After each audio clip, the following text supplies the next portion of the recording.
Muy buenas tardes. Bienvenidas y bienvenidos a la Casa de la Cultura Jurídica Ministro Alfonso López Aparicio. El día de hoy con la conferencia Intimidad, Medios de Comunicación y Proceso Penal, con un gran amigo de esta casa, de la comunidad jurídica en Aguascalientes y de México. Sabemos que tenemos a muchas personas que se conectan también de otras entidades federativas. Sean bienvenidas y bienvenidos.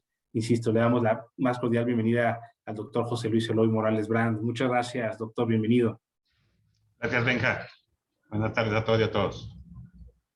Leeremos una breve reseña curricular de nuestro ponente para que dé el uso de la voz y que comience su conferencia. José Luis Eloy Morales Brand es licenciado en Derecho por la Universidad Autónoma de Aguascalientes, maestro en Derecho también por la máxima casa de estudios en el Estado, maestro en Derechos Humanos por la Universidad de Alcalá, Madrid. Él está certificado en estudios avanzados de doctorado en Derecho Penal y Procesal por la Universidad de Sevilla. Asimismo, es doctor en Derecho por el Instituto de Ciencias Jurídicas de Nayarit. Se encuentra certificado en litigio oral por la Universidad de San Diego, California.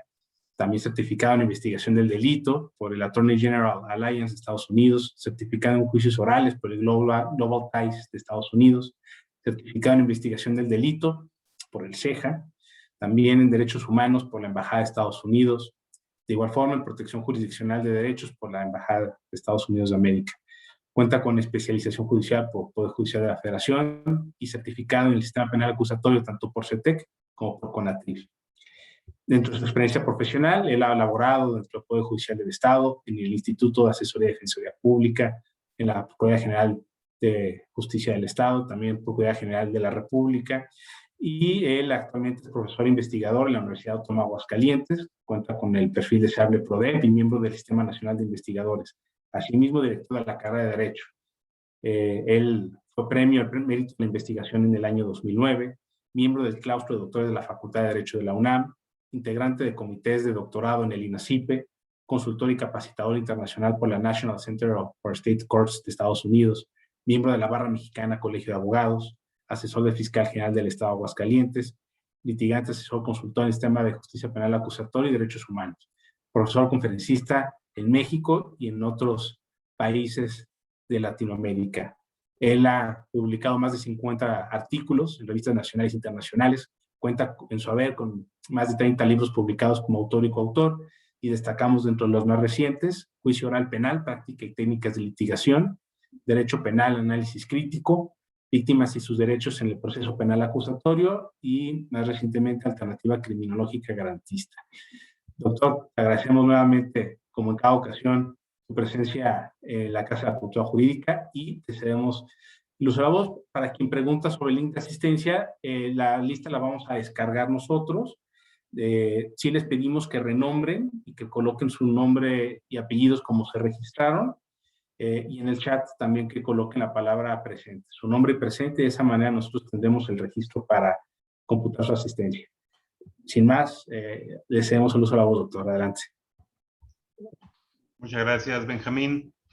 Bueno, nuevamente, gracias a todos. Buenas tardes. Vamos a comenzar. Bueno, agradecer a la Casa de la Cultura Jurídica por la invitación para platicar estos temas relacionados con cuestiones de sistema acusatorio, derecho penal, derechos humanos, y obviamente en estos contextos también, en este caso, de intimidad y privacidad, y sobre todo el papel que juegan la cuestión de los medios de comunicación en el proceso. Y bueno, qué efectos puede tener en un momento dado esto para el proceso. O sea, no se trata, la plática de hoy no se trata simplemente de hablar de lo que todos ya sabemos, que considero o creo que todas y todos ya sabemos, del tema de pues, que los medios de comunicación tienen una fuerza importante en materia de comunicación de información, y obviamente apoya o es un apoyo interesante a la libertad de expresión.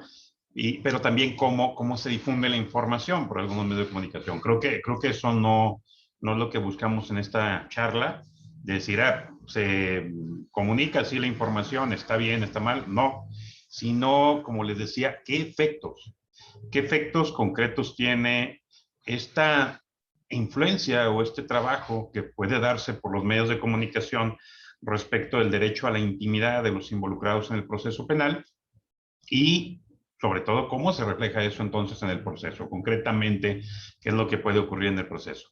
Voy a presentar unas diapositivas con las cuales voy a ir guiando la plática, que en su momento van a poder requerir a la Casa de la Cultura Jurídica, pero también van a ver la primera diapositiva, que en este momento estoy presentando, que ahí lo tienen.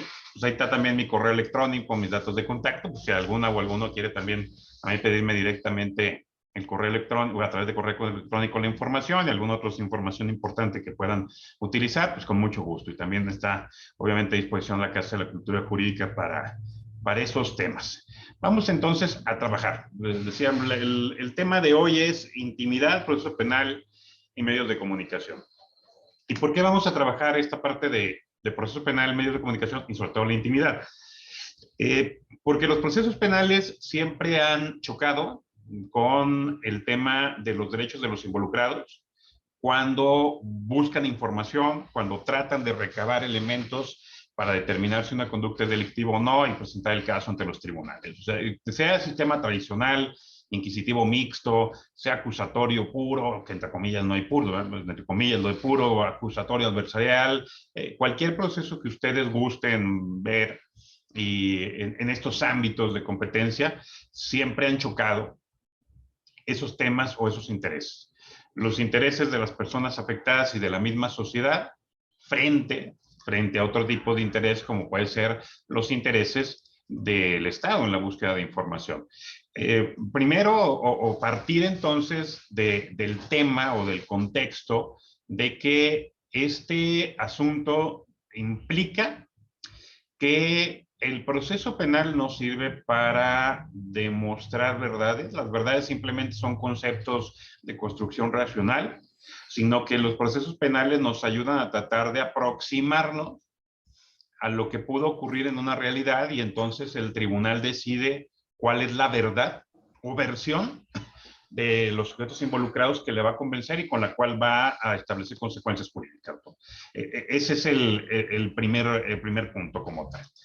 Ahora, el asunto aquí del tema de sistema penal, derechos de víctimas, de derechos de imputados, impedimidades, etcétera, va también mucho de la mano, va muy de la mano con lo que viene siendo el saber si nuestro modelo social o nuestro modelo procesal trata de garantizar derechos o no. Pues para saber si efectivamente nuestro sistema de justicia es un sistema de protección de derechos en ese contexto, pues tenemos que analizar su estructura procesal. Entonces, si ustedes quieren tener un termómetro de qué tanto el sistema de justicia protege derechos humanos, protege derechos de las personas, pues entonces el asunto está en échense un clavado a la cuestión.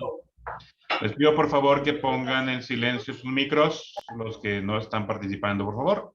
Gracias. El tema está en que échense un clavado a lo que viene siendo el Código Penal, al Código Procesal y vean qué tanto nuestra sociedad es o no liberadora. Y uno de los puntos, pues, es verificar si la intimidad, por ejemplo, está afectada. Vamos a partir entonces ya con esta introducción, vamos a entrar al tema, que es ¿qué es la intimidad? Y en esta parte de la intimidad, ¿cómo se refleja en el proceso penal? Es decir, ¿esta intimidad puede afectarse o no puede afectarse? ¿Esta intimidad puede intervenirse o no puede intervenirse? Eso es parte de lo que estamos platicando en este contexto, en este proceso, ¿no? El tema en sí va desde primero saber qué es la intimidad, qué relación tiene con la privacidad y sobre todo los medios de comunicación hacia dónde van con ese tema de la intimidad o qué contexto relacionado tendrán estos medios de comunicación. Intimidad es una esfera personal, un derecho que tenemos como una esfera personal que esté exenta de todo conocimiento fuera de nosotros, fuera de los demás, pues. Tiene que ver con información de nuestro cuerpo, de la mente, de emociones, de hábitos, incluso de actividades financieras, relaciones familiares, cuestiones que tengan que ver con religiones, salud mental y física, etcétera. Todo lo que nos hace seres individuales y seres únicos. El derecho a la intimidad implica que solo si yo estoy de acuerdo en que alguien sepa ese contexto de mí, podré entregar esa información, podré permitir el acceso a esa información.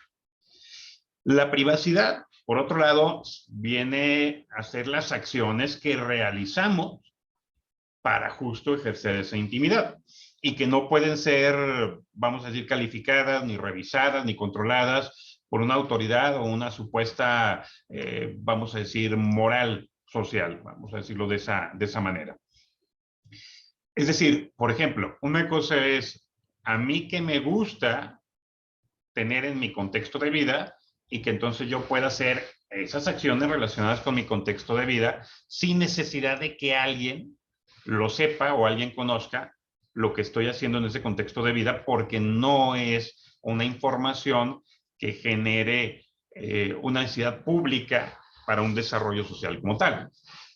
Por ejemplo, si a mí me gusta leer determinados libros, pues yo leo los libros y no tenemos por qué andar divulgando obligatoriamente que esa información la tengan otras personas para que sepan que el tipo de libros que yo leo, ¿no? Ese es un contexto. A mí me gusta una temática y cómo ejerzo esa temática leyendo ciertos libros, buscando ciertos textos. Ah, bueno, eso es mío. Es una parte mía, es una parte de nosotras, de nosotros, como seres individuales que no deben de conocer los demás, si no queremos que lo conozcan, obviamente. Por eso, el sistema jurídico en materia internacional y en materia constitucional nacional establece una protección a esa información. Y en esa protección está la prohibición de divulgar una información íntima, una información personal sin nuestro consentimiento, porque si se divulga esa información, pues se pone en peligro nuestro libre desarrollo de personalidad. Si recuerdan los que ya han estado escuchando estos temas de libre desarrollo de personalidad, que prácticamente es el derecho humano en este momento por excelencia, de ahí surgen, ahora sí que todos los demás derechos no están como antes se conocía tradicionalmente, que la vida y de ahí jerárquicamente todo lo demás, sino más bien tenemos un libre desarrollo de personalidad que es nuestro plan de vida, cómo lo podemos llevar. Bueno, pues forma parte de esa protección de la intimidad de nuestro plan de vida. Y esa determinación del plan de vida nos permite a nosotros decidir quiénes y en qué condiciones pueden conocer nuestra vida como tal. Claro, hay personas que acceden conscientemente a ciertos estratos o ciertos grupos dentro de la misma relación social que te obliga por la misma norma a que se sepan ciertos contextos de la vida, ¿no? Por ejemplo, la cuestión de las figuras políticas, las autoridades, etcétera. Pero también no se trata de todos los contextos de tu vida, solo aquellos contextos que en un momento dado sean relevantes para la vida social que se lleva a cabo para ciertos procesos jurídicos. Bueno, sobre este tema, o más bien siguiendo este tema, siguiendo este contexto como tal, ¿cuáles son los derechos que están en juego en el proceso penal relacionados con ciertos principios básicos y esenciales para que se desarrolle adecuadamente la dinámica de investigación, juzgamiento, procesamiento, etcétera, de un hecho delictivo? La dignidad y la intimidad, y la dignidad podemos decir que se trata de un conjunto de pasos de cómo debemos de tratar a un ser humano en el proceso penal, y dentro de ese conjunto de pasos está la protección de la información que lo hace único y que no tiene por qué trascender al proceso. O si trasciende al proceso, hasta dónde puede ir más allá de la trascendencia del proceso. La igualdad, la contradicción, la tutela judicial en el contexto de que estos derechos los tienen de forma igualitaria todos los involucrados, así como se protege la intimidad del imputado, se protege la intimidad de la víctima, pero también se protege la intimidad de los sujetos procesales en ciertos puntos, y para eso existe la tutela judicial, que es, bueno, pues el poder concreto del Estado para proteger al ciudadano, a la persona, en contra de conductas autoritarias del Estado. Sobre esto vamos a encontrar la presunción victimal y la presunción de inocencia. La presunción de inocencia creo que todas y todos ya la hemos escuchado, tenemos alguna noción. Aquí no vamos a trabajar, en esta charla no vamos a trabajar con la noción de que toda persona es inocente hasta que no se muestre lo contrario, porque eso no es la presunción de inocencia. Eso simplemente es un mecanismo de validar restricciones de derechos, haciéndote creer que eres inocente, sino que más bien la presunción de inocencia es ninguna persona puede ser tratada, y ahí es donde los claves esenciales en esta charla, ninguna persona puede ser tratada como culpable hasta que esto no se declare en sentencia definitiva de condena. Es algo que la Suprema Corte de Justicia ya interpretó, es algo que pueden encontrar en la jurisprudencia de los tribunales federales, ya ese entendimiento de que la presunción de inocencia va en vertientes de regla de juicio, regla de tratamiento del imputado. No simplemente de que pueda ser considerado inocente o no, punto, en ese aspecto. En cambio, la presunción victimal, que a lo mejor han escuchado poco de ella porque es algo que está apenas desarrollándose de forma fuerte en el proceso penal mexicano, también implica una posibilidad de trato, pero respecto a las víctimas. Y esa posibilidad de trato es que se va a considerar víctima a toda persona afectada, aunque todavía no tenga una sentencia definitiva que declare la condena y en su caso que es víctima, para realizar todas las actividades necesarias y urgentes que le ayuden primero a evitar que el hecho delictivo siga produciendo sus efectos y segundo a restablecer en forma inmediata derechos que necesiten cubrirse en el momento y no en forma posterior, porque pues, de lo contrario ya no tendría razón de ser el proceso, ¿no? Por ejemplo, la salud de una víctima. No me voy a esperar hasta que un juez o una jueza me digan que si hay culpabilidad y que la víctima es víctima para darle atención médica de urgencia. No. Entonces, necesito tratarla como víctima de cualquier manera, la presumo víctima de cualquier manera, para lo que vienen siendo actividades urgentes e inmediatas de reparación para evitar un daño mayor, vamos a decirlo de esa manera, dentro del proceso. Esto, bueno, va de la mano con el contexto de la apariencia del buen derecho, que no vamos a platicar en sí de ese tema, pero recordar que la apariencia del buen derecho nos dice que confiemos en las víctimas, que confiemos en las personas que se dicen afectadas para reaccionar en forma inmediata con medidas provisionales, que luego se pueden revisar y determinar si se mantienen o si se quitan, ¿no? Como tal. Entonces, va de la mano ese tema con lo que vamos a estar platicando en unos momentos más con intimidad y sobre todo con la cuestión del proceso penal con los medios de comunicación. La pregunta entonces sería, para pasar el tema ya un poco más al núcleo, es si puede afectarse la intimidad en procesos penales. Si hay una validación de meternos a la información personal, a la información que el ser humano tiene como ser único para su desarrollo, con la idea de tener como referencia o pretexto el proceso penal, un proceso de investigación, de juzgamiento. ¿Qué pasa en este contexto? Bueno, aquí que vamos a ver, primero, cuáles son, de forma muy sencilla y rápida, porque no es como tanto la materia de la conferencia, pero vamos a ver cuáles son los, vamos a decir, las excepciones más bien, cuáles son las excepciones a este tema de la intimidad en el proceso penal, es decir, si se puede o no se puede afectar la intimidad en un proceso penal. Después de eso, veremos si en esas excepciones está, por ejemplo, el contacto que tengan los medios de comunicación con la información. Y si no lo tiene, entonces veremos cuáles son los efectos de lo que puede ocurrir con esta información. Primer punto. ¿Cuáles son las intervenciones que tenemos relacionadas con intimidad y privacidad en el proceso penal? Bueno, pues tenemos intervenciones al cuerpo, tenemos intervenciones a la comunicación y tenemos intervenciones al domicilio. En lo que se refiere a intervenciones al cuerpo, que están viendo ahí fundamentos legales, cuando vean CADH es Convención Americana, cuando vean PIDCP es Pacto Internacional de Derechos Civiles y Políticos, lo demás consta, pues es la Constitución Federal. Tenemos aparentemente, ahorita voy a hacer un comentario muy rápido, la posibilidad de ingresar a lo que viene siendo la persona, a una persona, para obtener información de la persona. No estamos hablando de su casa o de su teléfono, de su comunicación. Hablamos de la persona. En este contexto, la inviolabilidad corporal hay dos formas, vamos a decir, de obtener información, que una es la revisión personal, que se refiere a prendas, a objetos o pertenencias, no al cuerpo de la persona en sí, lo que sería la tradicional revisión, tradicional, pero regularmente en el 90% de los casos inconstitucional, donde se registra una persona y se le encuentran objetos, ¿no? O se buscan objetos, ya sea en la ropa, en las pertenencias, en los vehículos, etc.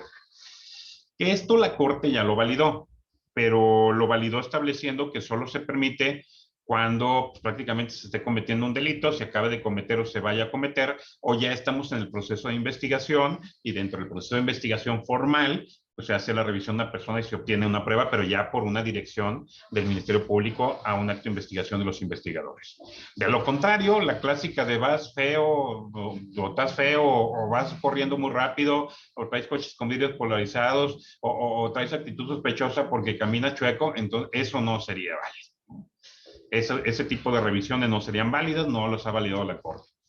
La otra sería la revisión corporal, que ahí sí se refiere a meterse al cuerpo de una persona para obtener prácticamente parte del cuerpo de una persona como medio o instrumento probatorio. Por ejemplo, el obtener sangre de una persona, pues no es simplemente obtener sangre de una persona, es establecer un fluido, que un fluido es un tejido, y es quitarle parte de un tejido a una persona. Es quitarle parte de su cuerpo a una persona. Bueno, ¿qué pasa en estos contextos? El Código Nacional permite el ingreso, pero tenemos por ahí una cuestión que solamente la dejo a la reflexión, en el contexto de si realmente se permite o no meterse al cuerpo de la persona. La Constitución no es muy clara, no es muy clara, que todavía en materia familiar está como en si puedo o no puedo, con su presunción de paternidad, por ejemplo, etcétera. Pero así como un amparo para oblígalo y amárralo y quítale parte de su cuerpo, no ha llegado. Y creo que nunca va a llegar, porque ya sería permitirle al Estado todo a una persona. Y en cambio el derecho internacional, o bueno, por lo menos las normas blandas del derecho internacional, que son las reglas de Mallorca, sí permiten que los juezas y jueces puedan permitir la intervención corporal sin consentimiento de una persona, pero siempre y cuando ya no queda otra opción. Es decir, cuando ya se agotó la investigación y no hay otra prueba, otro instrumento, mecanismo para poder descubrir el delito.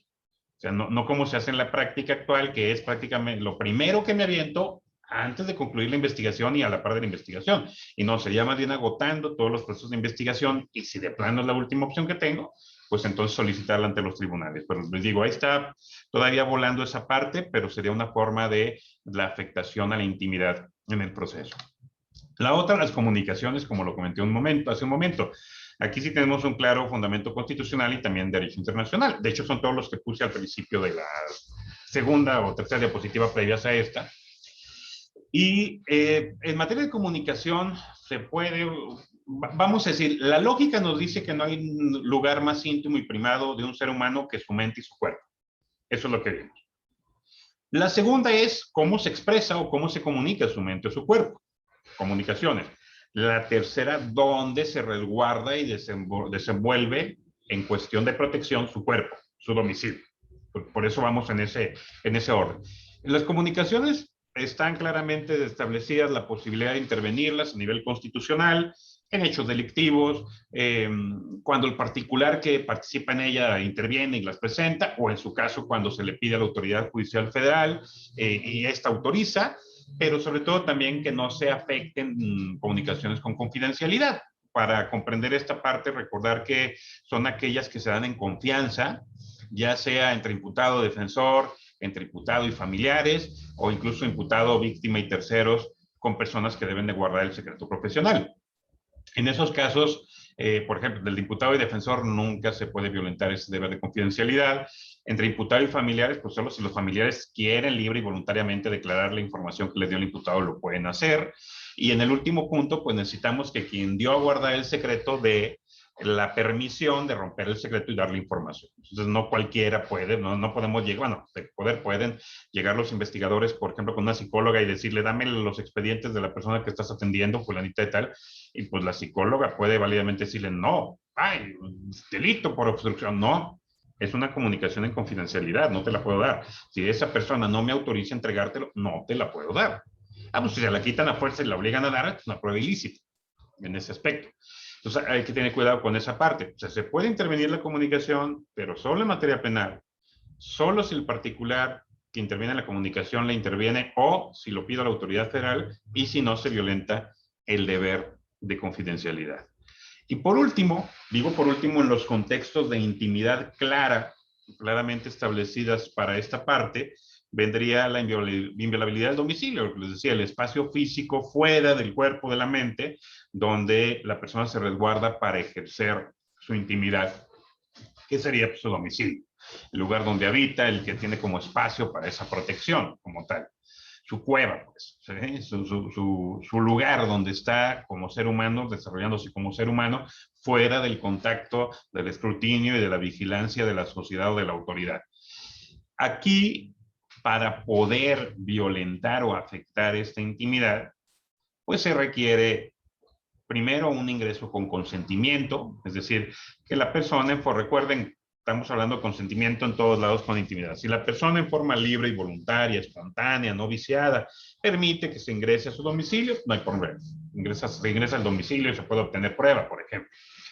Si no tenemos el caso del consentimiento, bueno, tanto la norma penal como la interpretación de la Constitución ha establecido que en caso de delito flagrante donde esté en peligro la vida o la integridad de una persona, pues también se puede ingresar al domicilio sin autorización, lo cual es lógico. No vas a andar pidiendo un cateo o permiso si sabes que están lesionando, matando a una persona o está secuestrada. Tú lo que haces es ingresar para salvaguardar la vida y la integridad de esa persona, ¿no? Como tal. Puede ser cuando está cometiendo el hecho o incluso inmediatamente después de haberlo cometido, se puede dar esta persecución y esta detención y este ingreso válido. Por último, si no tengo ni consentimiento ni flagrancia en este tipo de supuestos, sería la posibilidad del cateo o del allanamiento judicial, ¿no? O sea, cuando directamente le pedimos a la autoridad judicial, concretamente el Ministerio Público, que es el único facultado por la Constitución, para que me permita ingresar a un domicilio para detener personas o, en su caso, obtener instrumentos probatorios. Prácticamente ahí es donde acaba la permisión como instrumento de prueba y de relevancia al proceso para ingresar a la intimidad.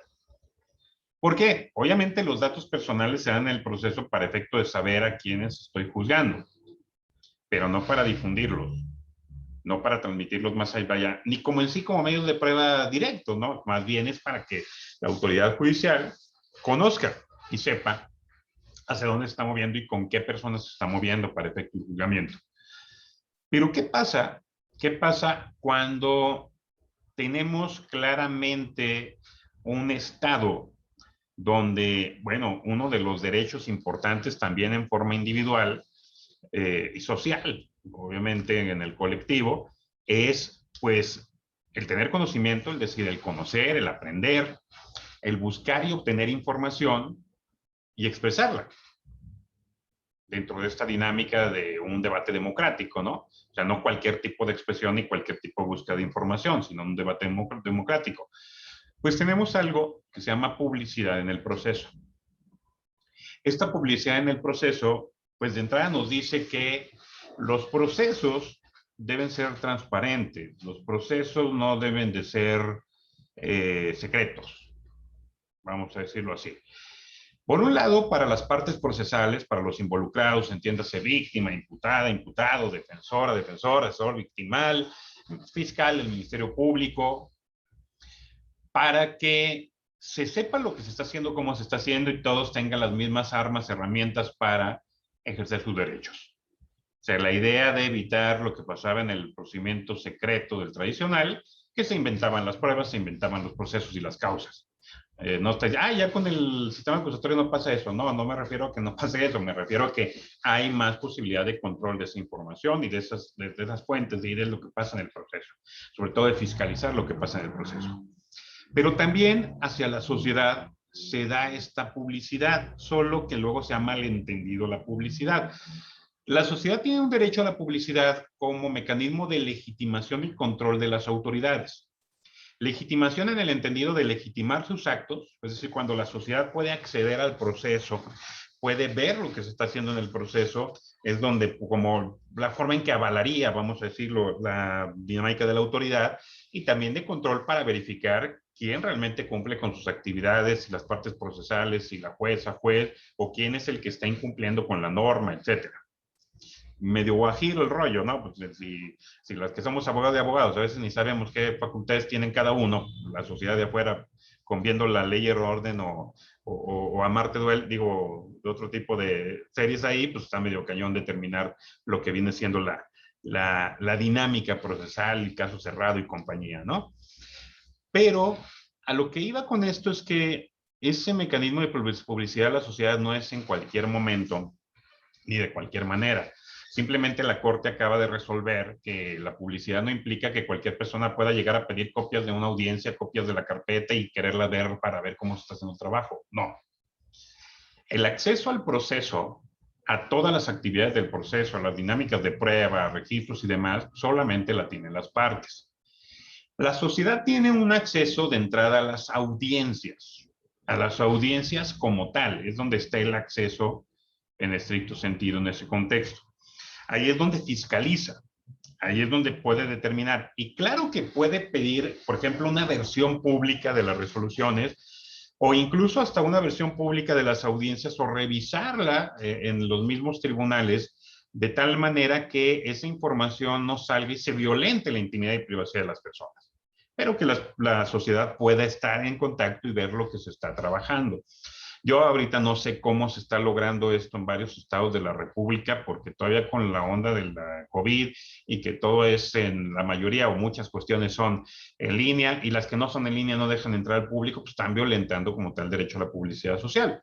Y aquí no pueden decir que está restringido, que es una excepción de la cuestión del COVID, porque eso es algo que forma parte de actividad esencial y que no puede ser. Hay otros países donde muy inteligentemente establecieron lugares, pantallas en los mismos tribunales para que la gente desde fuera pueda estar presenciando lo que pasa en las audiencias en ese momento, para lograr este tipo de cuestión, de información.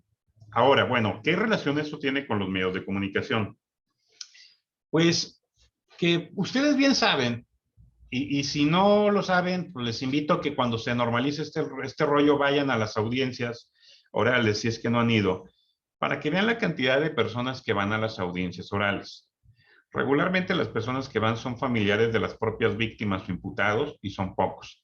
No hay un interés generalizado en saber lo que está pasando en los procesos, pero no solamente no hay un interés generalizado, si también les pones los tribunales a la salida a Calvillo después de 8 kilómetros y que la gente tenga no tiene acceso directo ni recursos para ir hacia allá, si no moverse en la ciudad le cuesta trabajo, menos mandar yendo y pagando camión para ir hasta allá a ver audiencias.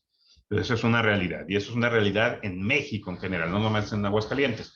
Bueno, pues los medios de comunicación en parte ayudan a transmitir información relacionada con cuestiones de seguridad y hechos delictivos. Sí, es una labor importante los medios de comunicación, es una labor interesante que incluso puede ayudar a tratar de lograr este mayor acceso a la publicidad a la sociedad. El problema se da en que se sigue sin entender que la libertad de expresión no es decir lo que te dé tu gana. Ya ven que luego hay personas que se dicen muy influyentes política y jurídicamente, que se la pasan reiterando y reiterando y reiterando que pueden ser todo lo discriminatorio que puedan porque es su libertad de expresión. No. La intolerancia no es libertad de expresión. La discriminación, la humillación, la violencia, el egoísmo, la misoginia, etcétera, no son libertad de expresión. La libertad de expresión, aquí y en todos lados, tanto a nivel constitucional como internacional, ahí tienen los fundamentos, obliga siempre a respetar y proteger la reputación, nombre, información, imagen y derechos de los demás. O sea, nadie puede alegar la libertad de expresión como arma para tratar de destruir y violentar los derechos injustificadamente de otra persona o grupos de personas. O bueno, debe, porque de poder pueden, ¿verdad? Y siguen armados con ese rollo. Ahí es donde viene un poco el problema. El problema que implica que la opinión pública es distinta a la opinión publicada. O sea, una cosa va a ser la información, que sí es necesaria para un debate democrático, social, para que sepamos, por ejemplo, qué está pasando en nuestra ciudad, para ser más preventivos, para resguardarnos, saber los contextos y quién está cumpliendo o no está cumpliendo con su función, sí. Pero distinto a cuando esta opinión pública, tú quieres más bien generar una opinión propia para vender un producto. Y por eso la opinión publicada, y que tristemente durante años en México, la estigmatización pública y la explotación de la desgracia ajena siempre ha sido una cartera importante para defender la libertad de expresión. Algunos integrantes de medios de comunicación, no todas, no todos, pero algunas y algunos que viven de esto, ¿no? Que trabajan con esto. ¿Qué pasa entonces? ¿Qué pasa cuando los medios de comunicación obtienen información del caso y sobre todo de las personas, que es una información que de acuerdo a las mismas normas procesales, constitucionales e internacionales debe quedar exclusivamente dentro del proceso, pero se obtiene por qué formas y de qué motivos? Sería muy interesante saber. Sería muy interesante saber cómo las personas obtienen información que solamente tienen instituciones de seguridad pública o de procuración y administración de justicia, que incluso uno batallarle tanto para que saber si hay una orden de aprehensión o no, pasa que al día siguiente con cualquier otra persona hasta publican la orden de aprehensión y nadie sabe, nadie supo cómo salió la orden de aprehensión, etcétera, otro tipo de datos. Bueno, el tema está en que cuando se obtiene esa información, se producen efectos directos en las personas, pero también en el proceso. Y ahí es lo que vamos a entrar, es a lo que vamos a platicar, lo que les decía. Esta charla es lo que quiere ver. ¿Cuáles son los efectos procesales? Ver concretamente qué puede pasar con la información difundida que afecta la intimidad de las personas y que no debe estar saliendo del proceso y que sale del proceso como tal. Ahí es donde tengo la presunción victimal. Les decía, el tratamiento a una víctima. El tratamiento a una víctima, que entre ese tratamiento a la víctima se le tiene que reservar o resguardar su identidad y datos personales. El saber quién es, el saber dónde vive, el saber dónde se desenvuelve, el saber dónde ocurrió el hecho, el qué intervención pudo haber tenido el hecho, etcétera, etcétera. Porque lo único que provocamos es revictimización. Si yo no sé cuál sea el afán como tal, ¿no? A veces como que lo veo así como, ay, queremos ayudar a las víctimas. Y lo único que hacemos al estar difundiendo imágenes, tipo de hecho, información y demás contextos, lo único que estamos haciendo es hacer revivir a la víctima y a sus familiares la información más y más y más y más, la emoción, el hecho, y generar una depresión mayor y entonces angustia y mejor quitarse del problema y hasta evitar denunciar y otro tipo de cuestiones con tal de ya no estar en la boca y medios de comunicación. Las víctimas dejan de ser fulanita y fulanito y se convierten en la secuestrada del secuestrado, en los mismos entornos sociales. Con los imputados, las imputadas, lo sabemos, ¿no? Los efectos éticos sociales descalificantes del proceso, pero no del proceso, o sea, el proceso por sí mismo ya genera un estigma interno, sino de la difusión indebida del proceso. Aquí tenemos, todavía acaba de subir, bueno, de hablar poquito antes de que fueran las elecciones, obviamente con una intención completamente partidista y electoral, disfrazada de trabajo legislativo, de cómo una legisladora federal dijo que metió una iniciativa de ley para que no se le tapen los ojos a las personas detenidas cuando los muestran ante la sociedad, porque la sociedad tiene que saber. Nuestra pregunta es, ¿en serio todavía existen instituciones que hacen eso? Es decir, todavía hay instituciones de procuración y administración de justicia. Con ese fondo, miren, justo nos ayuda bastante esta parte. Hay instituciones de administración y procuración de justicia que muestran las fotografías oficialmente o toman fotografías y las entregan para que solo les pongan un cintillo en los ojos a las personas y las puedan exhibir. Todavía existen esas autoridades. Si existen esas autoridades que lo están haciendo, con cintillo o sin cintillo están cometiendo delitos esas autoridades, compañeras y compañeros. Y yo no veo dónde estén los procesos en contra de esas autoridades por haberlo hecho. O sea, ese tipo de discursos, el tipo de discursos que es social, exhibición y con eso tranquilidad, que no es más que distracción para la comidilla y que estés mejor, se te olvide tu sufrimiento divirtiéndote con el sufrimiento ajeno. Forma parte de la misma psicología criminal y psicología social. ¿Cuáles son los efectos concretos? Imagínense que saca un medio de comunicación o cuando obtiene un medio de comunicación de información y que aunque te lo esté diciendo en el medio impreso o en el medio virtual, radio, etcétera, insisto, algunos medios de comunicación, no todos, la mayoría de los integrantes de medios de comunicación muy respetuosos en este aspecto, pero no falta uno a uno que de eso vive, de esa parte de la opinión publicada, y que te dice, bueno, la persona es inocente, pero fíjate que ya detuvieron al que mató a fulanito. Bueno, entonces, ¿cómo es inocente si tú ya estás afirmando que mató a fulanito? O no te dicen el nombre de la víctima, no, es que la víctima, no te puedo decir el nombre, pero nomás te digo que se llama Juanita N y que vive, que ocurrieron los hechos en la calle tal, número tal, de fraccionamiento tal, cuando... Ah, pues qué bueno que no le dices el nombre de la víctima, ya dijiste todo el contexto, ya sabemos quién es la víctima, por lo menos los vecinos y todos los que están relacionados ahí ya saben quién es la víctima y lo que pasó. Que a lo mejor la víctima no estaba como muy gustosa de que se supiera cómo fue agredida por los chismosos, ¿no? No tanto por las autoridades. Bueno, tenemos que se pone en riesgo la seguridad personal de los involucrados, de las víctimas, de los imputados, de las imputadas y de sus propias familias. Hace poco, no sé si recuerden, hace poco, varios días, de una persona detenida por un hecho delictivo, violento, y como ya los vecinos casi apedrean a la mamá porque no quieren que viva en la casa donde vive la señora y ahí vivía la persona. Gracias a la información difundida por los medios de comunicación. Y luego la misma nota la saca los medios de comunicación como, ay, vean lo que pasa en la sociedad. Hay una afectación física y psíquica de los involucrados.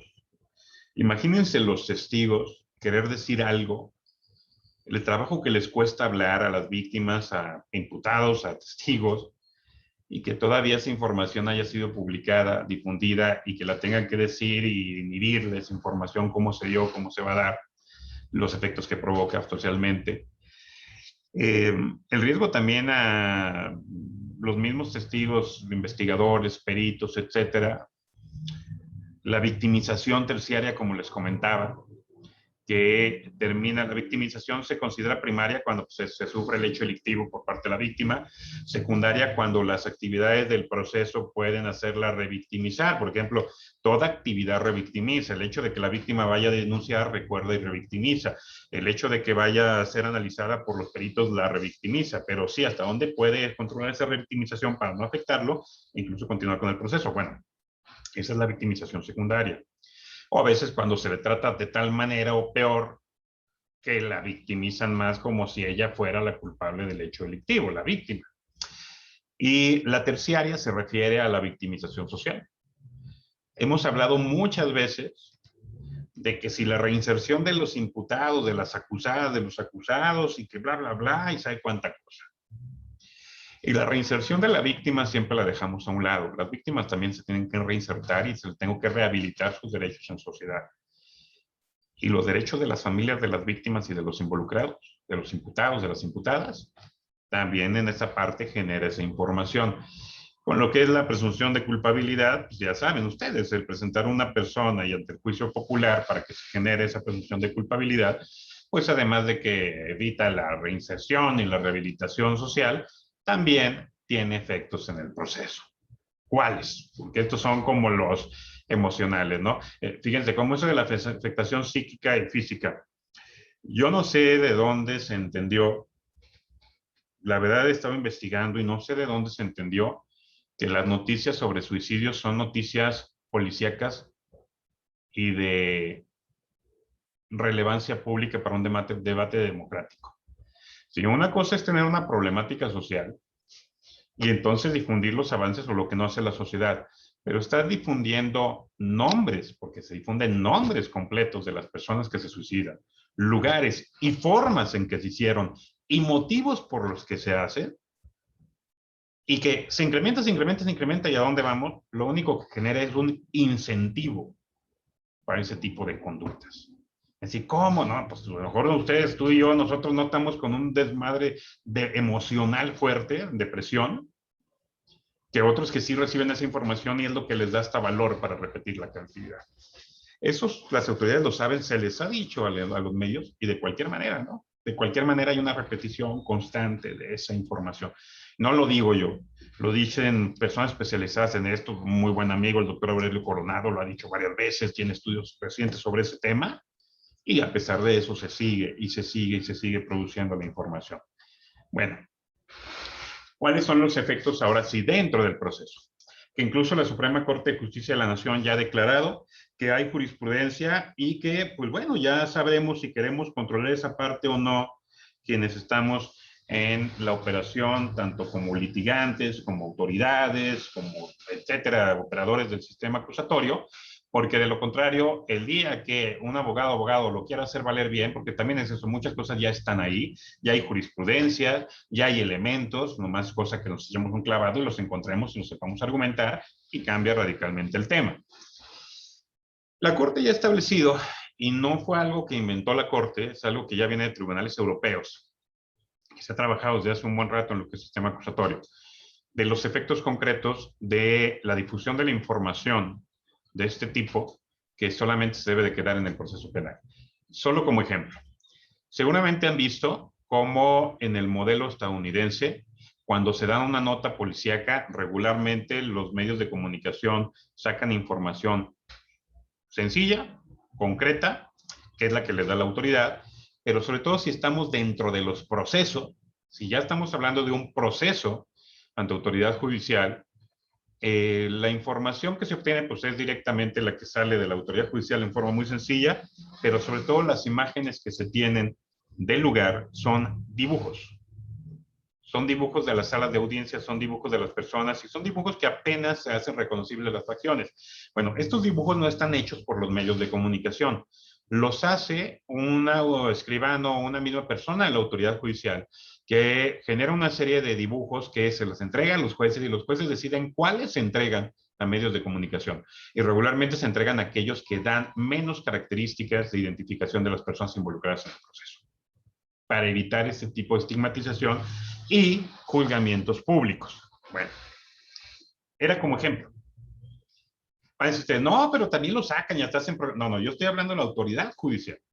Sí, también la autoridad policial allá también tiene que vender y también tiene que decir yo hago mi trabajo muy bien, etcétera. También, eso pasa en todos lados.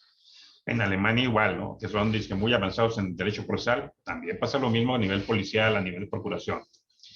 ¿Cuáles son los efectos concretos que tenemos cuando se difunde este tipo de información y su reflejo en el proceso? Bueno, pues la contaminación de la información. ¿Cómo la contaminación de la información? Sí, lo que le llaman el efecto corruptor. Muchas de las pruebas carecen de objetividad por esta contaminación de la información y se vuelven ilícitas. Para eso les recomiendo, y siempre lo he hecho, que se avienten y lean la sentencia del caso Floraz Cassés, que lo pueden encontrar en internet, resuelto por el Pleno de la Suprema Corte de Justicia de la Nación, donde hizo un desarrollo muy interesante y un análisis muy interesante del efecto corruptor, que no era la primera vez que lo había hecho, pero fue el más fuerte que realizó por los efectos que provocó la sentencia de absolución de la francesa Florence Cassés. Y palabras más, palabras menos, lo que nos dice este efecto corruptor es cómo esa información difundida, sin filtros, a diestra y siniestra, sin límites, provoca que las fuentes de información dentro del proceso puedan perder objetividad, porque no varíen, o más bien, no fundamenten su información en lo que vivieron, sino en lo que escucharon a través de los medios de comunicación. Les comento que en el modelo estadounidense, si un testigo de la fiscalía se le ocurre dar una entrevista a un medio de comunicación y dar información del caso, en el 80 o 90% de esos casos, el Ministerio Público desecha ese testigo y no lo lleva al juicio, porque sabe que se lo van a cuestionar por haber difundido la información fuera del proceso. Y que entonces el jurado puede llegar contaminado al proceso. Por decirlo, para que vean el caso de Florence Cassés. El caso de Florence Cassés, independientemente de todo lo que conlleva, cuando rescataron a las personas que aparentemente estaban secuestradas, tuvieron 2 entrevistas cada una. Eran 3 personas, si mal no recuerdo, y tuvieron 2 entrevistas previas cada una. En esas 2 entrevistas previas, nadie mencionó a una mujer en la banda de secuestradores ni en el lugar donde estaban secuestrados. Después viene el montaje televisivo que se hizo con Televisa, se produce la información de la supuesta detención. Cuando ya los tenían detenidos, fueron, armaron todo el teatro, los volvieron a detener, entre comillas. Y curiosamente, después de eso, estas 3 personas piden ampliar declaración y ahora resulta que ya se acordaron que si había una persona con voz de mujer, que si había una persona que parecía, hablaba medio raro y que tenía muy blanca su piel de las manos porque también pasamontañas, y otro, no, que incluso la vieron que se le salió un mechón de color rojo del pasamontañas. La corte determinó que esto era un efecto corruptor. ¿Por qué? Porque curiosamente los testigos antes no habían mencionado nada y después de la difusión de la información, viene ese tema. Aquí en Aguascalientes llegó a pasar bastante con las cuestiones de narcomenudeo, que en cuanto se detienen, se difundía la información de que se detuvo una persona, como en la fecha, con sabe cuántos kilos de cristal y cebollas de cristal y que vende y sabe cuánto, y no tenía ninguna prueba de que vendía, nomás que tenía la posesión. Pero luego los testigos del lugar de los hechos escuchaban eso en el radio, en el periódico, entonces iban a declarar y declaraban que vendía la persona. Ellos nunca lo vieron vender, pero como ya habían escuchado que las autoridades decían que vendía a través de los medios, pues entonces sí vende. Eso es un efecto corruptor en el proceso. Y el efecto corruptor me contamina la prueba, con base a la doctrina del árbol venenoso, y me hace excluir la prueba. El caso de Florent Francés fue lo que ocurrió. La mayoría de la prueba fue corrupta por esa información y por eso se concedió el amparo, no para reponer el procedimiento, porque toda la prueba estaba contaminada, la origen estaba contaminada y tumbó todo el proceso. Segundo punto, y esto es una realidad. Y eso es una realidad porque los seres humanos somos seres subjetivos. Por mucho que queramos ser muy objetivos e imparciales, somos seres subjetivos. El cuestionamiento de la imparcialidad de los tribunales. Imagínense un tribunal que va a resolver una vinculación a proceso, que va a resolver sobre un juicio oral y que pues antes de resolver la vinculación a proceso o el juicio oral, si no debe estar contaminado por las mismas partes, si no tiene expediente para eso, pero resulta que toda la información la escucha a través del radio o el periódico cuando lo lee, pues cuando llega a la audiencia llega contaminado. Y por mucho que digan o digamos que somos imparciales y objetivos, no somos imparciales y objetivos. Es como un pizarrón. Si ustedes ven un pizarrón de color blanco, un pintarrón, está blanco. Y se le pintan de color negro una franja, y luego sobre la franja de color negro le quieren pintar otro color rojo, azul o amarillo, no se va a ver rojo, azul o amarillo, porque el negro no se va a quitar. Pues eso pasa cuando está contaminado alguien. Le das la información, escucha la información, por muy imparcial que sea, trae ese brote de información y cuando le empiezas a hablar, ya hay un bloque con ese brote de información previo que tiene la autoridad. Hay un caso en un modelo europeo anglosajón, sajón como tal, donde se difundió un hecho delictivo en forma muy fuerte por medios de comunicación y cuando llegó a la audiencia inicial, bueno, en este caso la audiencia de lectura de cargos, lectura de derechos, la defensa le pidió, de inmediato le pidió a la jueza, perdón, al juez que estaba ahí llevando la audiencia, que se separara del caso. Y que, o sea, es decir, le pidió que se excusara del asunto. Dijo, ¿por qué? ¿Cuál es tu fundamento? Y lo que le preguntó fue, señoría, ¿usted hoy escuchó el radio y leyó el periódico en la mañana? ¿Leyó tal periódico? Sí, lo leyó todo, sí. Excúsese, por favor. Y el juez se excusó. Porque en ese periódico se había dado toda la información sobre el caso. Van a decir ustedes, pues que el juez hubiera dicho que no. Pues sí, pues México, de mis amores, ¿verdad? En vez de ser éticos, no me contamino, estoy muy bien, no pasa nada. Y si yo les contara que conozco estados donde he visto audiencias donde los jueces están subrayando en las audiencias iniciales, en vez de estar apuntando datos, imagínense, estar subrayando los datos en vez de estar apuntando datos, lo cual te dice que llevan copias de la carpeta a la audiencia inicial, pues ahí se imaginarán cómo está el rollo, ¿no? En cuestión de contaminación de información. Otro tema, las resoluciones bajo presión social. Obviamente, además de la duda y la imparcialidad de los tribunales, también está el juicio popular. Y eso en práctica se ha visto. Se ha visto que cuando se trata de hacer una presión social como, y le llaman presión política, no es presión política, es una presión social, eh, las resoluciones judiciales o resoluciones de autoridades, de otro tipo de autoridades también no jurisdiccionales, pues pueden estar hechas, no digo todas, ni que se den en automático, pero sí pueden estar presionadas. ¿Por qué? Obviamente se siente la presión de la información que se maneja a través del medio de comunicación, la voz popular, y de lo que espera la sociedad de la autoridad. Simplemente véanlo ahorita, que la calidad de discursos que se están dando en contra del Poder Judicial Federal y sus juezas y jueces cuando resuelven de una manera que a alguien no le gusta, y lo peor que se está dando desde un poder político, ya no de un poder social.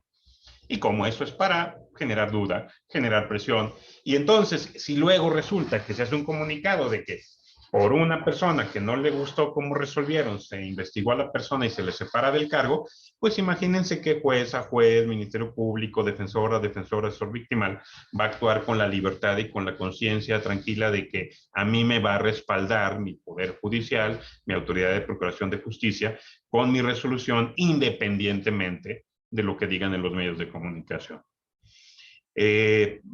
Ahí está, ahorita tienen un caso fuerte, bueno, ya tiene como un año, que seguramente ya algunos de ustedes vieron el documental del caso Rubí Freire, las 3 muertes, se llama, ese aspecto.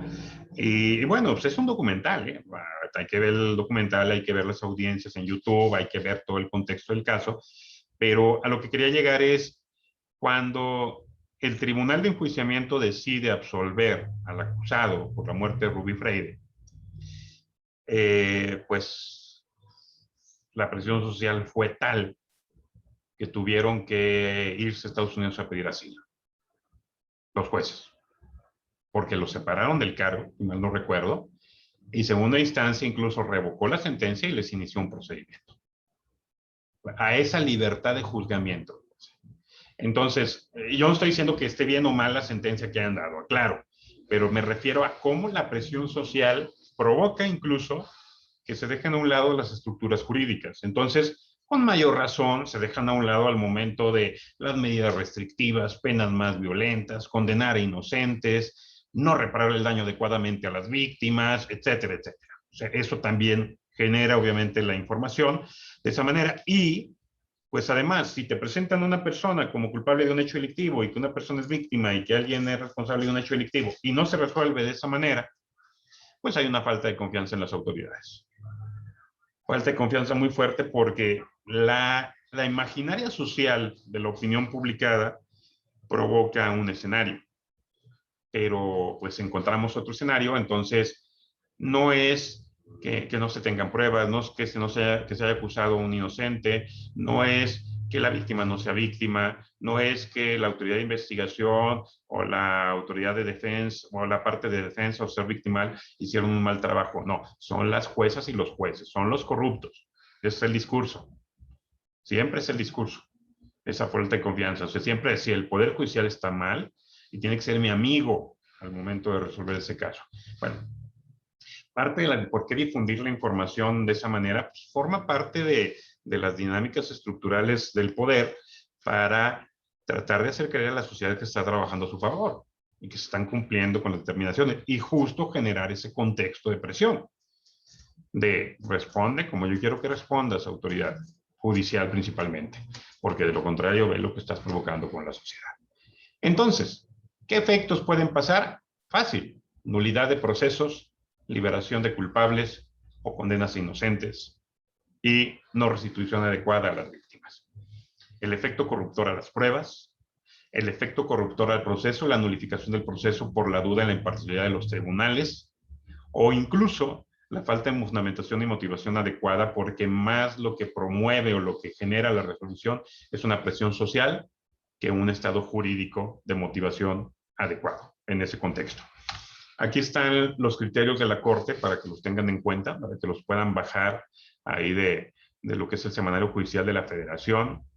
En la parte de abajo son los más, entre comillas, viejos, los anteriores de la Corte de que son presunción de inocencia como regla de trato, su vertiente extraprocesal, su contenido de características, lo que les decía, la distinción de la regla de juicio, regla de tratamiento, presunción de inocencia y derecho a la información, su relación con la exposición de detenidos ante los medios de comunicación, y les decía, una de las más recientes, presunción de inocencia como regla de trato en su vertiente extraprocesal, elementos para ponderar para determinar si la exposición de detenidos ante medios de comunicación permite cuestionar la fiabilidad del material probatorio. O sea, algo que ya ha establecido la Corte, que no es un simple discurso doctrinario y que es obligatorio de analizar por la autoridad al momento de resolver si se está dando una objetividad e imparcialidad de la información que sube y si esta no ha sido afectada por la información vertida o difundida fuertemente en los medios de comunicación, ante los medios de comunicación. A veces son las mismas familias, a veces son las mismas familias mal asesoradas, mal representadas, las que generan y difunden esa información como tal. No sé si recuerden, antes de concluir y pasar a una serie de preguntas, respuestas, si es que existiera, hay muchos casos con los que podríamos hablar de estos temas, ¿no? Recientes y no recientes. Pero estos casos incluso pueden generar no solamente efectos en el proceso, sino efectos afuera, ¿no? Nos divertíamos muchas y muchos nos divertíamos mucho el año pasado con el video del ratero de la combi. Y no estamos viendo que estamos divertidos en un linchamiento y prácticamente casi homicidio de una persona, pero estamos felices y contentos en el video del ratero de la combi. Bueno, eso pasó gracias a la información indebida y difundida por medios de comunicación si mal no recuerdo, no recuerdo si fue en Querétaro o en Hidalgo, en el Estado de México, por ahí, Querétaro, no recuerdo bien, Hidalgo. Hace varios años que matan a 2 estudiantes de la UNAM, si mal no recuerdo, porque pues se difundió la información de que estaban secuestrando niñas, niños, y a alguien se le ocurrió decir, ay, hay 2 personas, pues es la información de lo que dicen los medios, y vamos sobre ellos, y estaban haciendo una investigación, los quemaron, los mataron. Eso es lo que pasa con la difusión de información de este tipo, ¿no? Lo que les decía el contexto aquí mismo en Aguascalientes, ya no quiero que vivas aquí porque tu hijo mató a una persona, cuando apenas iniciamos el proceso. Son responsables, dejaron libre a los responsables, corrupción total. Pues como responsables y apenas íbamos a iniciar el proceso, ¿no? O sea, cuestiones de ese estilo. Les decía, no sé si recuerdan el caso aquí en Aguascalientes que fue hace como unos 5 años, si mal no recuerdo, que le llamaron el caso del niño Leoncito, porque se llamaba Leo, me parece, que supuestamente su papá o padrastro, no recuerdo bien esa parte, le había generado un traumatismo craneoencefálico. Le iniciaron el proceso como tal, se logró la vinculación al proceso, pero pues resulta que no había ningún elemento para vincular al proceso. Pero el tema fue que antes de la vinculación al proceso, ya habían salido en todas las radios de mayor escucha en Aguascalientes, las más importantes y en todos los medios, que este tipo había matado a golpes a su hijo, que lo había pegado, que le había generado un traumatismo craneoencefálico, un derrame, bla, bla, bla, bla, bla. Cuando el bebé no tenía ni un solo golpe, no tenía ningún solo rastro de violencia y no había ningún dato que vinculara a la persona. El único dato era que era su papá y que su mamá lo vio que lo traía en sus brazos cuando el niño estaba convulsionando. Bueno, a pesar de no tener datos, y se los digo a pesar de no tener datos porque una persona de ahí que llegó desde la fiscalía me dijo, no hay datos, pero tenemos la orden de llevar el caso. Estoy hablando de hace 5 o 6 años. Se lleva el caso y creo que el punto no fue llevar el caso, porque dices, pues sí, tu chamba llevar el caso. Creo que el punto fue, está muy padre el arcoíris que me están dibujando desde hace rato ahí en la presentación, pero ahí nomás no vayan a poner palabrillas de sabe que él que lo lea y cosas por el estilo, ¿eh? Ahí, por favor. Porque veo muy rayitas de colores ahí que salen de repente. Les decía que lo triste es que llega el asunto ante un tribunal judicial y el tribunal judicial decreta prisión preventiva, vinculación y prisión preventiva. Ustedes se imaginarán cómo le fue a ese muchacho. Porque a los meses después resultó que ya llegó bien la necropsia del muchachito, del bebé, porque no se pudo determinar su causa de muerte. Y pues resulta que la necropsia salió que se murió por una malformación congénita que le provocó el derrame cerebral. que le atribuyeron a esta persona que mató. Y pues sale la persona a través de un perdón. O sea, en lugar de desistirse y solicitar el sobreseimiento, no. Se reclasificó con tal de no aceptar el error, se reclasificó a lesiones, se otorgó un perdón. Digo, y esto no es algo que digas, ¿y tú cómo sabes esto? Pues fui a las audiencias, eran públicas, a mí sí me interesaba ir a las audiencias. Por eso sé, porque fui a las audiencias. No estoy difundiendo información confidencial ni referada, fui a las audiencias. Y se otorgó el perdón por parte de la mamá y se sobreselló el asunto. Hubieran visto cómo entró el muchacho el día de la vinculación y cómo salió el muchacho el día del perdón. Y a ese muchacho ya no le regresas la vida que le destrozaste como se la destrozaron. Ya no quiso demandar, porque perfectamente podía demandar al Estado por una indemnización. O sea, si tanto importa difundir la información creyendo que al cabo no pasa nada, pues aguas, porque ese es otro de los efectos. Demandas en contra del Estado por indemnización y el Estado, una vez que pague la indemnización, tiene que repetir contra las personas que provocan el error que afectó a estas personas como tal. No a los poderes, a las personas en lo individual en ese aspecto. En conclusión, para pasar, como les decía, si tienen alguna pregunta, algún comentario, que las pueden hacer a través del chat. O sea, el chat ahí pueden poner sus preguntas, sus comentarios para resolverlas ahorita. El proceso acusatorio lo que busca es resolver un conflicto de intereses, no llenar de vinculaciones a proceso ni de personas detenidas como tal. Si el proceso penal se cree que es generar números de vinculaciones a procesos y consignaciones en acusatorio, no, eso es un fracaso del sistema. Llenar de trabajo en lugar de salir a solucionar el conflicto a través de otras salidas, no es la solución del sistema. Entonces, dentro de esta solución de conflicto de intereses tenemos sujetos, no objetos del proceso. Los seres humanos los involucrados en el proceso son seres humanos que deben ser respetados. Y entre ese respeto está su intimidad y privacidad y sus datos que los hacen únicos, que solamente pueden utilizarse de entrada para que el juez, la jueza conozcan quién es esa persona, pero no ir más allá. Porque de lo contrario, ese proceso y esa información y esa difusión de información puede provocar impunidad. Genera impunidad. Y no solamente genera impunidad, también destruye la vida de las personas que han sido acusadas o que han sido tratadas como víctimas y de sus familiares cuando la información no surge de esa manera. He visto muchos casos yo en materia penal, he tenido la oportunidad de llevar asuntos, de verlos desde las áreas de procuración, administración de justicia, y me doy cuenta, por ejemplo, la cantidad de información que sale en los medios de comunicación supuestamente sobre los casos, que no está en los casos. Yo no sé de dónde sale esa información. En casi todos los casos, no, oye, el imputado les dijo a las autoridades, cuando los imputados se reservan su derecho a aclarar y no dice nada. Una cantidad de información que se sube con tal de aventar un producto. Insisto, los medios de comunicación no pueden informar, claro que pueden informar, y claro que pueden obtener información, y claro que pueden difundir información, pero debe ser una información que evite generar una estigmatización, que evite generar una humillación, que evite destruir a una persona como tal, y sobre todo también que evite generar datos que provoquen que la prueba se contamine y que las juezas y jueces se contaminen, y entonces provoque un resultado inadecuado en el proceso.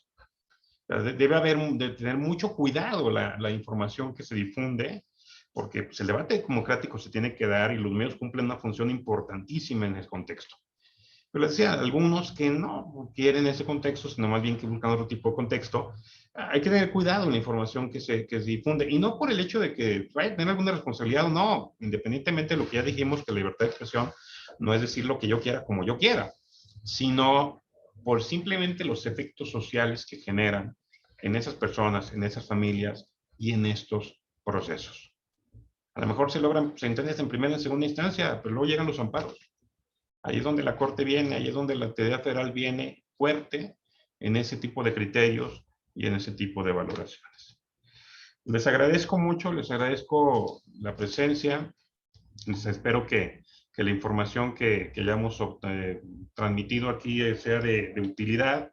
Obviamente es algo que ustedes pueden indagar todavía con mayor detenimiento, mayor profundidad, y que pues, a todas y a todos los que estamos en la operación del sistema acusatorio pues, nos ayuda a generar nuevas estrategias y formas de litigio y de trabajo operativo para que el sistema ayude realmente a trabajar, o sea, ayude al sistema a trabajar como debe de trabajarse. Supuestamente ya no estamos en una implementación, pero seguimos en implementación, seguimos apenas estructurando el sistema, lo cual es algo muy normal. Por eso tratamos de compartir estos datos y estos elementos para ayudar a esa transformación de la realidad en beneficio de todos. Ahí les dejo mis datos de contacto, como les decía, está mi correo electrónico, si quieren que se les envíe esta parte de la presentación, alguna otra información. Tenemos también un canal en YouTube donde hemos subido algunos videos relacionados con la práctica diaria y dinámicas que se van surgiendo en el sistema acusatorio. Y tenemos un podcast en Spotify, por si nos quieren seguir, donde también estamos dando tips ahí y algunos comentarios para implementar este esquema. Entonces, les agradezco mucho. Muchas gracias, Benja. Gracias a la Casa de la Cultura Jurídica por la oportunidad. Y pues estoy a la orden de si hay preguntas o si hay comentarios. Gracias. Gracias Eloy, como siempre, por la claridad de tu exposición. Desde luego que le abrimos la oportunidad a nuestros asistentes, las personas que están conectadas, para que escriban sus preguntas y que yo sirva de salvoconducto para leértelas y que tengamos un comentario de tu parte, doctor. Mira, tenemos una que pregunta lo siguiente en relación, que ¿cuál es tu opinión en relación al caso Rosario Robles, y lo relativo a su derecho a la intimidad, que no puede vulnerarse y transgredirse sin antes haber una sentencia? ¿Qué comentarios te merece? Pues sí, estaríamos en la misma dinámica, el caso de Rosario Robles, el de Javier Duarte, los actuales casos que tenemos con las personas que tienen como testigos protegidos. Se me fue ahorita el nombre del que estaba secretario de Videgaray y todos ellos, ¿no? En ese aspecto, obviamente se violenta esa parte. El punto aquí es cuando luego ellos mismos generan esa información, porque ellos mismos han salido a difundir su información, sus mismos abogadas y abogados, defensores, se han metido en ese rollo. También hay un caso en Estados Unidos similar, donde el tema se dio cuando un fiscal que trataba de buscar una reelección, porque ya pues, es con elección, la designación fiscal de juezas, jueces, un fiscal que trataba de buscar su reelección encontró un asunto fuerte y lo tomó y lo empezó a difundir y a pelearse en los medios. Y entonces la defensa también lo utilizó a través de los medios, pero la defensa muy estratégicamente para contaminar a la sociedad. Entonces ya dentro de la audiencia, cuando el fiscal se dio cuenta lo contaminado que venía el jurado, bueno, la audiencia es selección de audiencia, pues entonces pidió un cambio de jurisdicción. ¿Qué es lo que puede ocurrir? Si se contamina y se difunde así en forma grave, como lo que les decía, se pide una excusa a un juez, pero resulta que todas las jueces y jueces ya conocieron el caso a través de los medios, pues la forma es mandarlo a jurisdicción a otro lado y tendría que surgir una competencia auxiliar y pues sabes que ya no lo va a ver a Aguascalientes y lo mandamos a Nuevo León, donde a lo mejor no conocen el caso para nada, para que una jueza o juez realmente objetiva e imparcial lo juzgue. Cuando se pidió el cambio de jurisdicción y la jueza le dijo, no vamos a hacer ningún cambio de jurisdicción porque ustedes difundieron. Si el fiscal no fue el único que se difundió, también lo difundió la defensa. Entonces los dos generaron esta afectación, entonces están validándola y vamos a trabajar aquí en esta parte, ¿no? Pero sí, obviamente es una difusión de la información y ahí es donde se dan cuenta, cuando se difunde la información es porque son casos políticos, no son porque son casos jurídicos. Lo que no se puede ganar en los tribunales, se trata de ganar a través de la información o a través de la difusión. O sea, quédense con esa idea.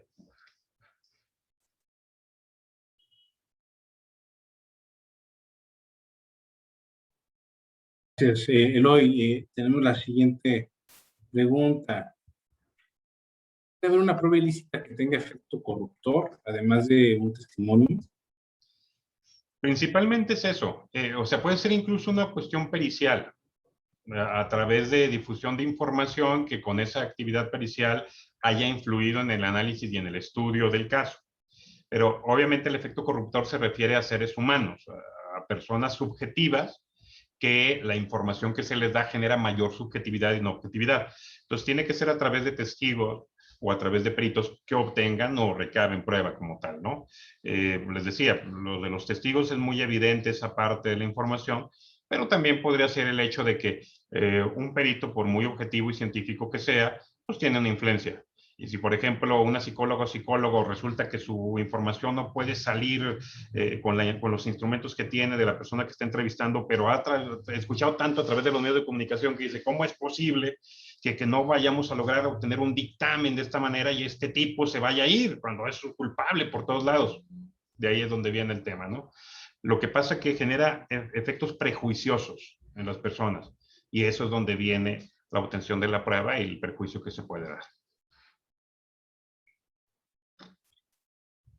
Siguiente pregunta. ¿Cómo hacer el llamado a las autoridades cuando los medios de comunicación digitales o impresos colocan el cintillo en el rostro de las personas? Mire, primero sería el tema de cómo obtienen esas fotografías.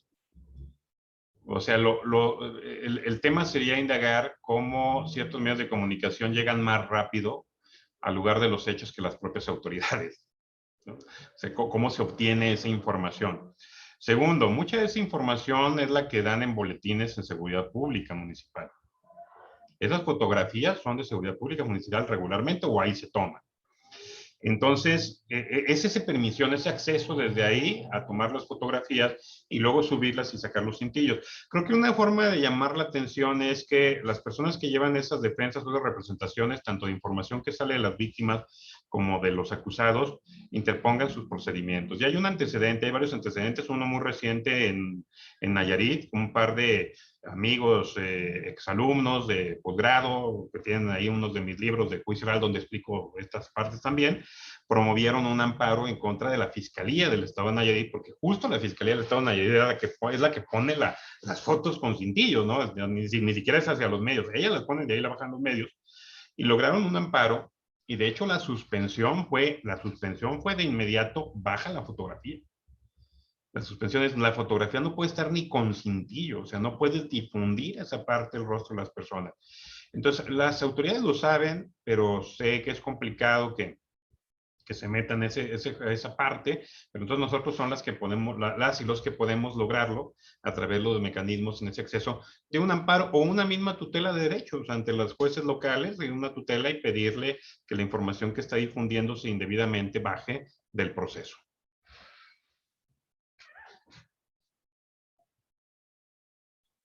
La siguiente pregunta. ¿Cuál cree que sería el límite entre el derecho a los datos de las personas inmiscuidas en un proceso penal y el derecho a la libre expresión de los periodistas? Creo que los límites están ya definidos por la misma Corte en interpretaciones. Expresamente en el momento en que el Código Nacional te dice que la información de los procesos penales es una información que solamente pueden las partes tener acceso a ello, ahí está el límite. Es decir, el medio de comunicación, por ejemplo, la forma en que pudiera obtener la información sería exclusivamente yendo a las audiencias, no habría otra. Con el derecho a la publicidad, la persona del medio de comunicación va a la audiencia, escucha, pero hay datos personales e íntimos en las audiencias que son reservados y que no puede sacar. Entonces, la forma de difundir la información es una información muy genérica, sin poner datos de identificación de la persona. Porque eso de poner Juan N, o sea, todos le ponen el nombre original, el nombre real, y luego les dan todos los datos del lugar de los hechos, hora y demás, entonces obviamente con eso se puede identificar. Sería interponer o establecer información muy genérica. Hay notas en alemanas muy interesantes en ese contexto, ¿sabes qué? Lo que ocurrió es que la autoridad está investigando o la muerte de una persona, la muerte de un hombre, la muerte de una mujer, que la encontró en una de las avenidas principales, en la avenida tal, que es una de las avenidas principales de la ciudad, que tiene una lesión de esta manera y que tiene indicios de que la persona pues ya está identificada y de cómo pudo haber ocurrido el ataque por otra persona. Punto. Nada más. Y no meter más la información, porque ya cuando das datos donde puede ubicar domicilio, vehículos, rostro, algún tipo de nombre, algún apellido, etcétera, ya con eso se está violentando esta parte, y no solamente en lo individual, sino también en lo procesal. Entonces, por lo menos los datos individuales, los personales, no pueden difundirse, y un dato personal sería la imagen también. aunque le pongas un cintillo a una persona. O cuando le ponen los apellidos, el nombre y apellido completo, no hay ningún derecho, ni está amparado en la libertad de expresión, el afectar el honor y la reputación, porque también se afecta el honor y la reputación, por ejemplo, las víctimas en ese contexto. Entonces, ahí están los límites, ya la Corte ha definido la jurisprudencia en muchas ocasiones, y pues, está en la norma constitucional y la norma internacional.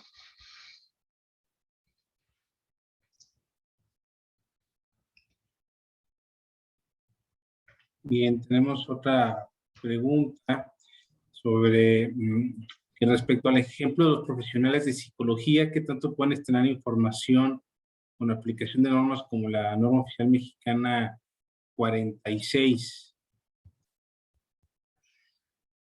Pero en qué sentido, bueno, no sé, porque La norma sí, es sí, que la norma oficial mexicana 046, que es la que últimamente ha estado muy cuestionada, principalmente por la cuestión de la circunstancia del aborto, o bueno, perdón, la interrupción, disculpen, la interrupción voluntaria del embarazo, por ejemplo, desde que se da la denuncia, desde que se comunica por motivo de violación sin denunciar y otros temas. El tema es, obviamente, tenemos que ver cuando las normas expresamente nos indican que ciertos casos no son confidenciales. Por ejemplo, en materia de menores de edad, si un menor es violentado, si un menor es afectado, ahí no hay confidencialidad, porque las mismas normas nos dicen que las autoridades médicas, médicos, psicólogos que conozcan el caso, tienen la obligación de informar. Entonces ahí no se da confidencialidad, ¿no? La norma oficial mexicana, en el momento en que nos dice, tú recibes esta información, practica la interrupción voluntaria del embarazo, bueno, das los mecanismos, y entonces tienes que dar la información o difundir o avisarle a la autoridad ministerial para que realice la investigación. No forma parte del deber de confidencialidad porque la misma norma establece que ahí no hay deber de confidencialidad. Entonces, sí tendría la persona la obligación de, aquí lo que sería es, ¿qué tanto más bien si la afectada no quiere que se le dé la información al Ministerio Público, pues que ella interpusiera un amparo por violación justo a la intimidad de la privacidad, porque esa afectación de intimidad y privacidad tiene que ser dentro de los parámetros constitucionales del test de proporcionalidad, o sea, debe ser racional y necesaria la cuestión de la intervención, no simplemente porque una norma lo diga. Entonces, si se está dando el trato de víctima, porque justo esa es la presunción victimal, yo confío en lo que me dice la víctima. Bueno, pues la víctima podría tratar de lograr, dice el amparo, para evitar esta parte que se dé la información al Ministerio Público, no la revictimicen. Yo considero que difícilmente ganaría el amparo porque justo esa es una presunción, no es como un derecho que ya sea víctima y que por eso se le permita la interrupción. Es una presunción victimal para luego investigar, además del hecho de investigar la cuestión de la violación. Lo interesante del asunto es que las víctimas tienen derecho a ser víctimas. No malinterpreten lo que acabo de decir. No me refiero a que tengo derecho a que me violenten, no. A que cuando una persona es violentada, tiene derecho a acudir ante los tribunales y convertirse en víctima procesal. Pero es un derecho, no es una obligación. No la podemos forzar a denunciar, no la podemos forzar a querellarse, no la podemos forzar ni siquiera a declarar, porque muchos dicen, sí, es testigo. No, es un derecho el declarar. Y entonces no la podemos forzar a estar dentro de un proceso que la pueda revictimizar. Por ese lado, a lo mejor la víctima pudiera pelear ese derecho constitucional para efecto de que no se transmitiera esa información ante la autoridad ministerial. Si es que por ese lado iba esa parte. Me imagino que sí.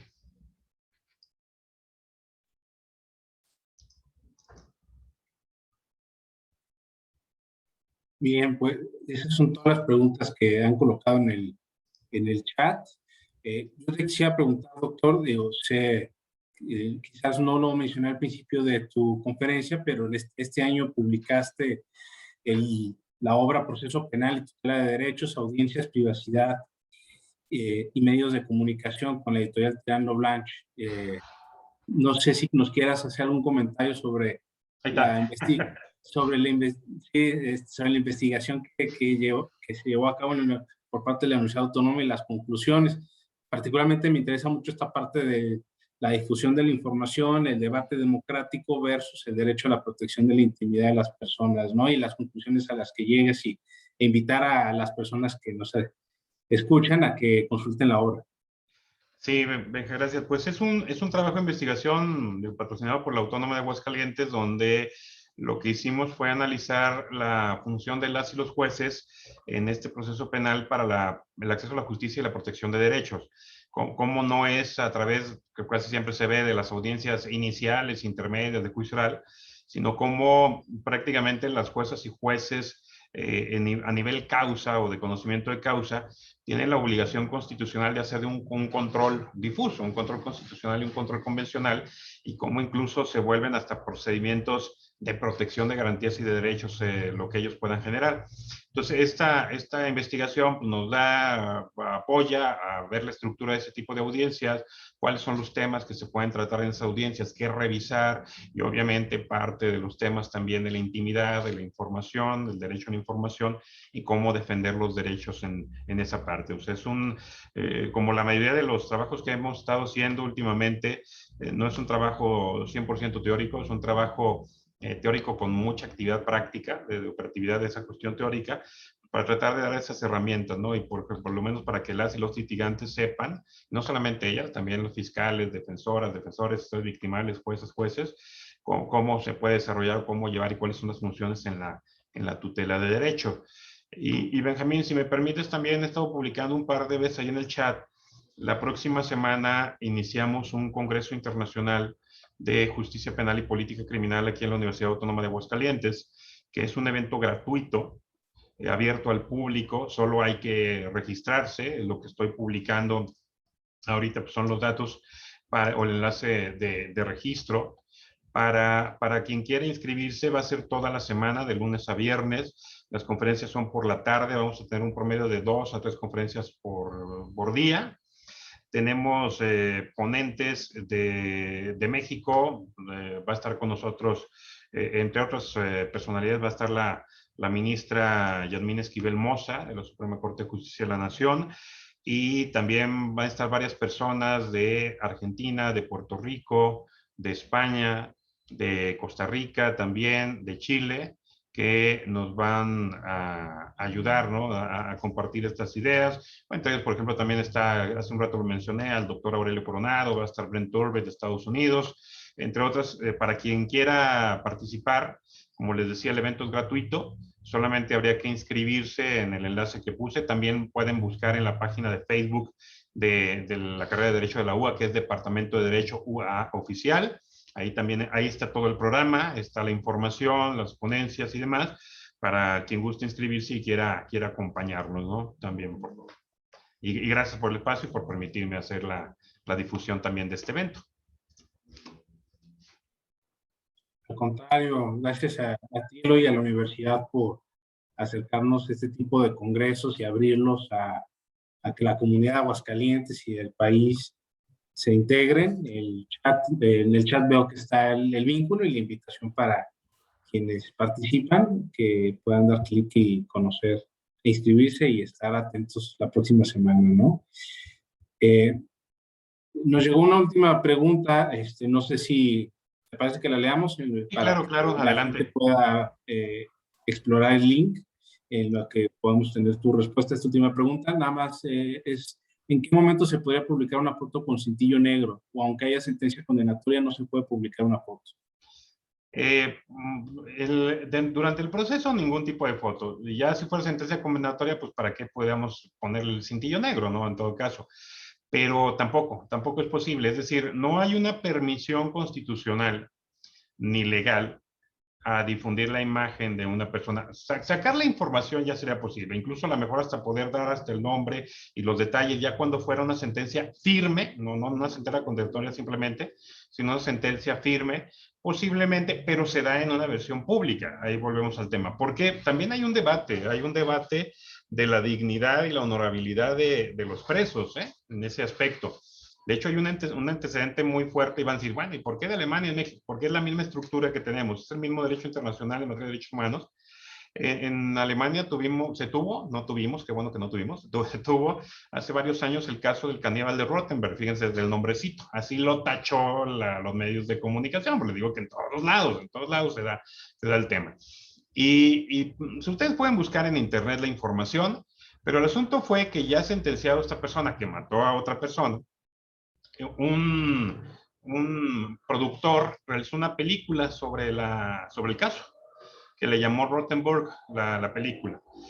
Pues esta persona realizó una promoción de tutela ante el Tribunal Constitucional, lo que sería nuestro amparo aquí con nosotros, porque estableció que se le difamaba, se afectaba su honor porque se le mostraba de una manera en que el hecho no había sido así y que además pues no lograba su reinserción con ese tema.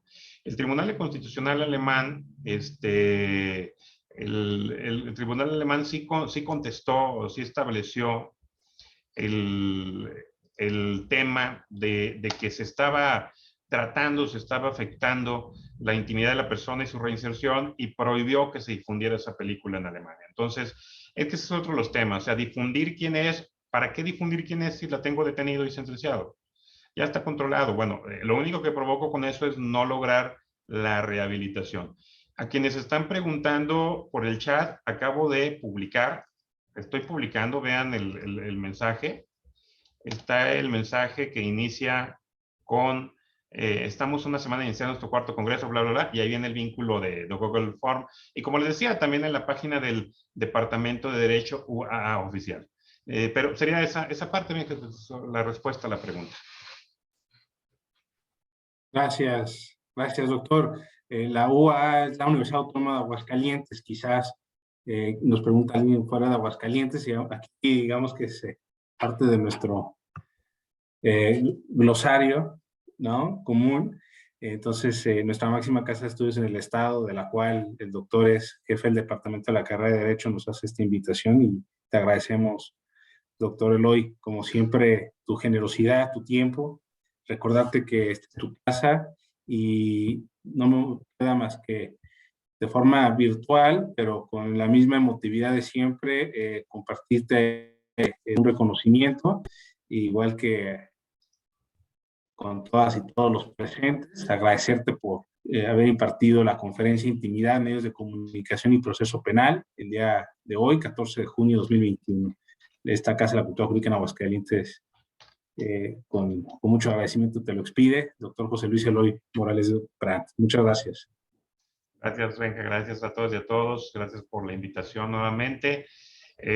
Insisto, a los que no pueden ver el vínculo en el chat, puede haber alguna cuestión, no hay problema, entren a Facebook, es pública la página, tal cual se escuche, Departamento de Derecho UAA, UAA, Departamento de Derecho UAA oficial, ahí la encuentran en Facebook, es prácticamente la primera publicación, y ahí van a encontrar el enlace de Google Forms para que puedan ustedes inscribirse, y ahí mismo se van a dar las conferencias, van a ser transmitidas vía Facebook Live en esa misma página. Entonces las esperamos a todas y a todos, de cualquier estado, de cualquier país, pueden ingresar, sí, pueden inscribirse, y es gratuito. Creo que, perdón que te interrumpa, creo que se compartió en el chat de la sala de espera. Por esa razón quizás nos están preguntando. No sé si al colocar el mensaje le puedas poner compartir para quienes están presentes en la sesión. Pues sí le puse en everyone. Pero ahorita lo vuelvo a poner sin bronca, no hay problema. Sí, porque aparecía everyone in waiting room. Entonces, creo que hay una opción. Sí, a mí la opción, no, pero sí vi el everyone, pero también interno, pero ahorita mismo lo pasamos sin problema, ¿no? Sí, sí, gracias. Sin problema, pero les decía, no hay problema para que se pueden meter allá a la página del Departamento de Derecho en Facebook. Ahí debe de ya salir. Acabo de poner el vínculo del Google Form para la presentación. Y bueno, recordarles, estamos ahí para que se inscriban toda esta semana, estamos en el registro, y es gratuito, y cumpliendo con el registro y la asistencia a cada jornada, de ahí también habrá un registro en cada jornada. Se van a obtener constancia con valor curricular, pero pues además el conocimiento que van a obtener del mismo congreso. Muchas gracias, Benjamín. Muchas gracias a todos y a todos. Gracias. Gracias, Eloy. Como siempre, esta es tu casa. Y a quienes nos han acompañado el día de hoy, les agradecemos mucho también su tiempo, su atención. Les recuerdo que esta conferencia les da también el derecho a obtener una constancia. Si bien se transmite a través de la plataforma Zoom, quienes tengan usuario en Moodle, en la plataforma de actualización que lleva la Suprema Corte, ustedes podrán acceder. Estamos el lunes, a más tardar el miércoles ya estará cargado el evento. Podrán ahí calificar al disertante y descargar su constancia digital. ¿Sí? Si tienen alguna duda, les pido que envíen un correo solicitando información a eventos@scjn.gov.mx. Lo acabo de colocar en el chat y con todo gusto les podremos orientar para que entren a la plataforma. Si son nuevos usuarios, que sepan cómo ingresar por primera ocasión y que tengan contacto constante con los eventos que lleva a cabo el Sistema de Casas de la Cultura Jurídica, todas las novedades, las herramientas tecnológicas que la Suprema Corte también pone a su disposición en su sitio web, que ahora en tiempo de la pandemia se ha revolucionado. Entonces hay múltiples y nuevos buscadores que yo sé que sean de gran ayuda para ustedes en el ejercicio de la profesión. Y pues no me resta más que nuevamente agradecerles. En el chat está tanto el enlace para el congreso que nos invita a la Universidad Autónoma de Aguascalientes y el correo para cualquier información que ocupen. Estimado Eloy, que estés muy bien. Un fuerte abrazo y gracias nuevamente. Gracias a todas y a todos. Buenas tardes. Gracias. Y a todos también. Que tengan una excelente tarde. Hasta pronto.